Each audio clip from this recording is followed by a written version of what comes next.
아득한 옛날, 한나라의 임금이 적국의 황제 앞에서 무릎을 꿇고 이마를 땅에 찢는 상상조차 하기 힘든 치욕스러운 순간이 있었죠.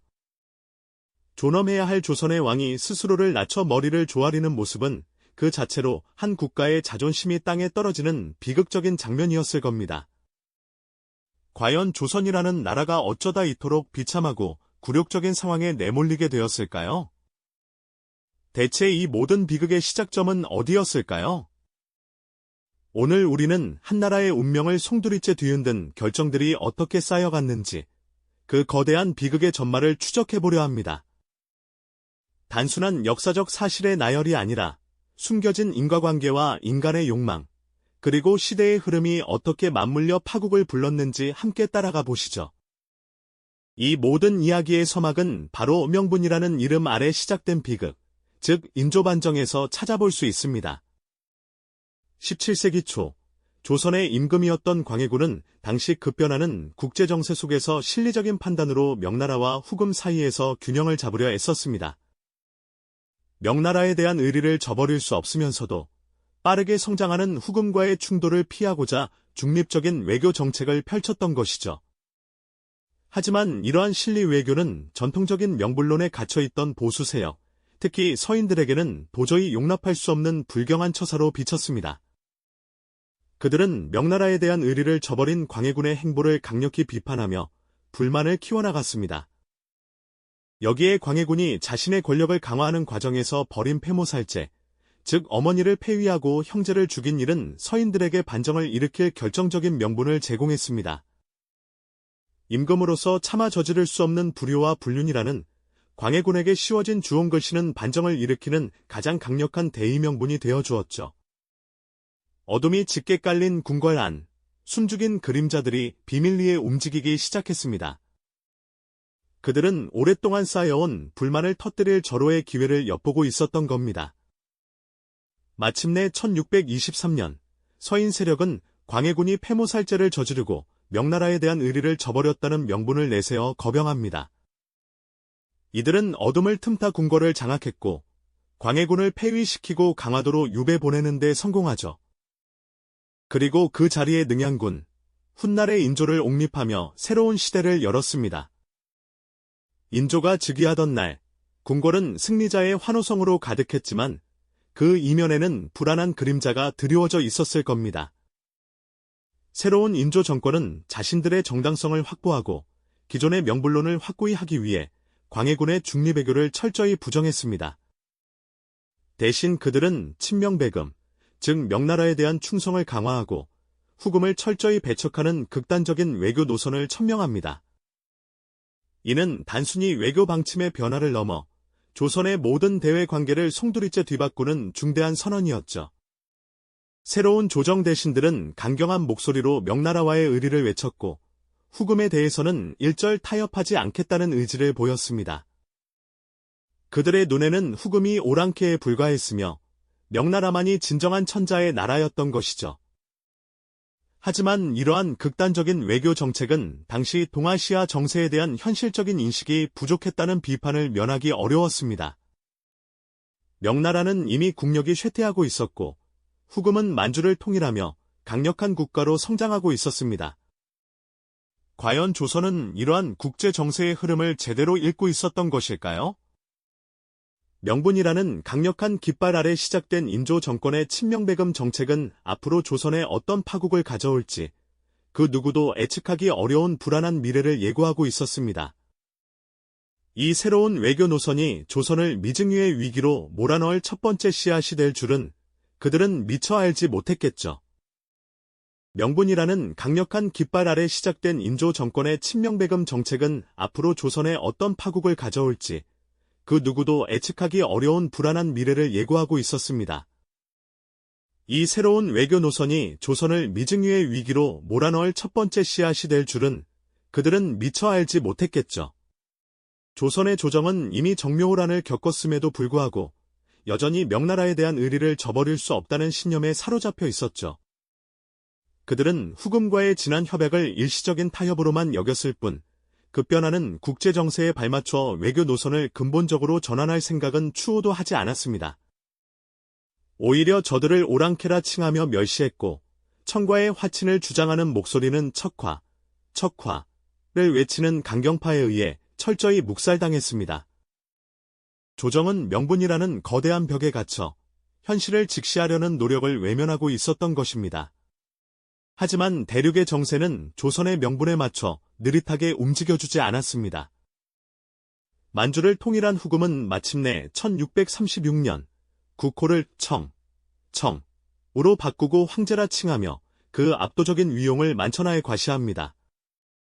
이는 단순한 이름 변경을 넘어 자신들이 중원의 새로운 주인이 될 자격이 충분함을 천명하는 대대적인 선언이었죠. 이제 청의 태종 홍타이지는 조선에게 형제 관계가 아닌 한층 격상된 군신 관계를 요구하기에 이릅니다. 즉, 명나라를 섬기던 것처럼 이제는 청나라를 섬기라는 조선의 오랜 외교적 질서를 송두리째 뒤흔드는 치명적인 제안이었죠. 이 요구는 조선 조정에 엄청난 충격과 분노를 안겨주었습니다. 명나라에 대한 충성을 목숨처럼 여기던 조선으로서는 도저히 받아들일 수 없는 국가의 근간을 뒤흔드는 치욕적인 제안이었으니까요. 신하들은 격렬하게 반대했고 인조 역시 청의 요구를 단호히 거부했습니다. 그들은 명나라에 대한 충성심을 꺾는 것은 곧 나라의 정신을 버리는 것과 같다고 보았으니까요. 하지만 이러한 명분론에 입각한 단호한 거부는 결국 돌이킬 수 없는 파국을 초래하고 말았습니다. 1636년 겨울, 청태종은 분노하며 직접 10만 대군을 이끌고 꽁꽁 얼어붙은 압록강을 건넙니다. 역사의 병자호란으로 기록될 대규모 침략의 서막이었죠. 청군은 그야말로 파죽지세로 남하하며 조선의 방어선을 무력화시켰습니다. 그들의 목표는 오직 하나, 조선의 완전한 굴복과 항복을 받아내는 것이었습니다. 미처 방어태세를 제대로 갖추지 못한 조선은 청군의 예상치 못한 빠른 진격에 속수무책으로 당할 수밖에 없었죠. 왕의 피난길조차 위협받는 절체절명의 위기 상황이었습니다.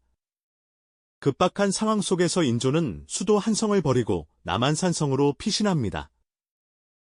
거대한 청군의 포위망을 뚫고 간신히 도착한 남한산성은 험준한 지형 덕분에 천혜의 요새였지만 일단 갇히면 고립될 수밖에 없는 절망적인 곳이기도 했습니다.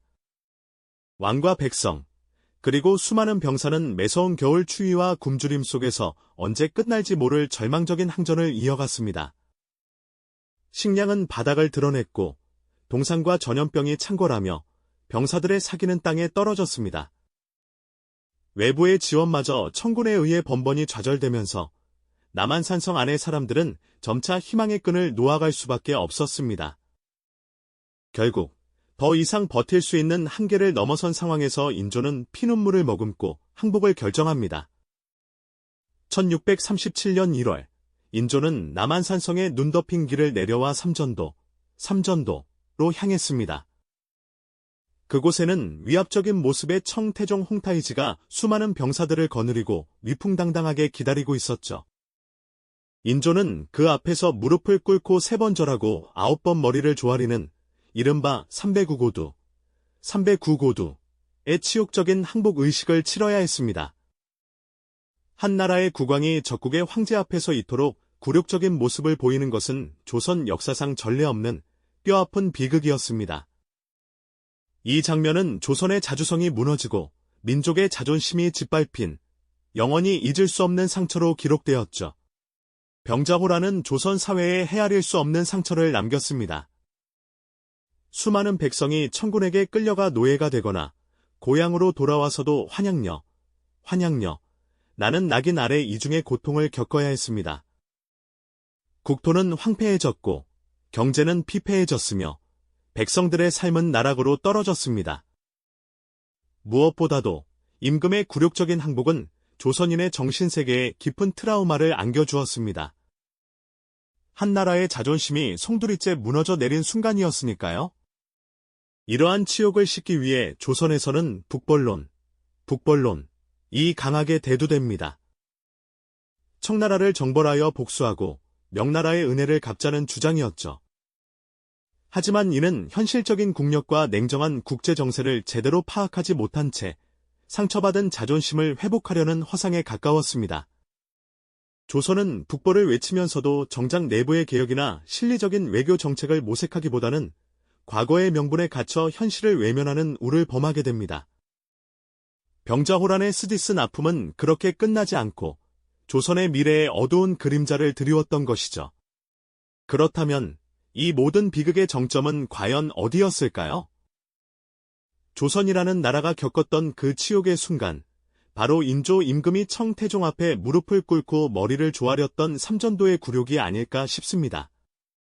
한 나라의 최고 지도자가 적국의 황제 앞에서 땅에 이마를 찢는 삼배구고두의 예를 올리는 모습은 상상만으로도 숨이 막히는 비극이었죠. 이는 단순한 패배를 넘어 조선의 모든 자존심과 국격이 송두리째 무너져 내린 참담한 순간이었습니다. 백성들은 물론 역사 속 모든 조선인에게 씻을 수 없는 상처를 남겼을 겁니다. 하지만 이 치욕적인 장면은 결코 우연히 일어난 일이 아니었습니다. 오히려 오랜 시간 동안 쌓여온 잘못된 선택과 경직된 사고방식이 빚어낸 필연적인 결과였다고 볼 수 있습니다. 모든 비극의 씨앗은 광해군을 몰아내고 인조반정을 일으켰던 그 순간부터 뿌려졌으니까요. 당시 서인 세력은 명분이라는 이름 아래 광해군의 실리 외교를 비난하고 친명배금이라는 극단적인 노선을 선택했습니다. 그들은 대의와 도리를 외쳤지만 정작 그들이 추구했던 명분은 현실의 냉혹한 파도 앞에서 한없이 무기력했죠. 마치 튼튼한 집을 짓겠다며 기초는 무시한 채 화려한 지붕만 고집했던 것과 같다고 할까요? 국제 정세라는 거대한 흐름을 잊지 못하고 오직 명분이라는 낡은 깃발만을 높이 들었던 조선의 모습은 마치 폭풍우 속에서 방향을 잃은 작은 배와도 같았습니다. 결국 그 배는 거친 파도에 휩쓸려 좌초하고 말았고 그 결과가 바로 삼전도의 굴욕으로 나타난 것입니다. 이것은 비단 인조 한 개인의 실패가 아니었습니다. 조선이라는 나라 전체가 그리고 당시 조선을 이끌던 지배층 모두가 함께 저지른 실책이었죠. 그들은 오랑캐라고 멸시했던 후금, 즉 청나라가 얼마나 강성해지고 있는지를 애써 외면했습니다. 현실을 직시하기보다는 과거의 영광과 명분에 갇혀 새로운 시대를 읽어내지 못했습니다. 내부적으로는 당파 싸움에 몰두하며 국론을 분열시켰고 외부적으로는 강대국 사이에서 균형을 잡는 지혜를 발휘하지 못했습니다. 우리는 이 비극적인 역사를 통해 무엇을 배울 수 있을까요? 조선의 인조시대는 우리에게 매우 준엄한 경고를 던지고 있습니다. 명분만을 좇는 경직된 사고가 얼마나 위험한지, 그리고 현실을 외면한 채 이상만을 좇는 외교 정책이 한 국가에 어떤 파국을 가져올 수 있는지를 뼈저리게 보여줍니다. 마치 불길이 번지고 있는데도 낡은 그림을 보며 과거의 영광만을 이야기하는 것과 다를 바 없었던 거죠. 급변하는 국제 정세 속에서 냉정한 현실 판단과 실리적인 외교 정책은 생존을 위한 필수 조건입니다. 강대국들 사이에서 균형을 잡고 국익을 최우선으로 생각하며 유연하게 대처하는 지혜가 얼마나 중요한지 조선의 역사가 우리에게 말해주고 있습니다. 또한 내부의 분열과 갈등이 외부의 위협 앞에서 얼마나 취약한 결과를 초래하는지도 우리는 기억해야 할 것입니다. 하나의 공동체가 내부적으로 끊임없이 갈등하고 분열할 때 그 공동체는 외부의 작은 충격에도 쉽게 흔들리고 무너질 수 있다는 것을 조선의 역사는 분명히 보여주었으니까요. 마치 튼튼한 다리도 내부의 이음새가 약해지면 결국 무너져 내리는 것과 같은 이치일 겁니다. 조선의 인조시대가 남긴 이 스디슨 교훈은 오늘날 우리에게도 여전히 깊은 울림을 주고 있습니다. 우리는 지금 어떤 시대를 살아가고 있을까요? 그리고 우리의 선택과 결정은 과연 어떤 미래를 만들어갈까요? 과거의 거울을 통해 현재를 성찰하고 더 나은 미래를 향한 지혜로운 길을 찾아야 할 때가 아닐까 싶습니다. 역사는 그저 지나간 이야기가 아니라 현재와 미래를 비추는 등불과도 같으니까요. 하지만 조선은 그 등불의 빛을 애써 외면했던 걸까요? 정묘호란의 스짓은 경험에도 불구하고 명나라에 대한 의리를 굳건히 지키고 오랑캐라 여기던 후금에 대한 척화 의지를 꺾지 않았습니다. 그 사이 후금은 국력을 더욱 키워 나라 이름을 청으로 바꾸고 드디어 조선의 군신 관계를 요구하기에 이르죠. 이는 그저 예법의 문제가 아니라 조선의 자존심과 국제 질서에 대한 인식을 송두리째 뒤흔드는 충격적인 요구였습니다. 조정 대신들은 격렬하게 맞섰습니다. 임금과 신하로서의 관계를 맺는다는 것은 그들이 오랑캐라 여기던 청의 지배를 인정하는 것과 다름없었으니까요. 결국 조선은 청의 요구를 단호히 거부했고, 이는 피할 수 없는 최후의 결전, 바로 병자호란의 서막을 알리는 비극적인 선택이 되고 말았습니다. 1636년 겨울, 청 태종 홍타이지는 직접 십수만 대군을 이끌고 압록강을 건너 조선을 침공했습니다. 그들의 진격은 그야말로 파죽지세였죠. 미처 대비할 틈도 없이 조선은 순식간에 청군에게 유린당했습니다.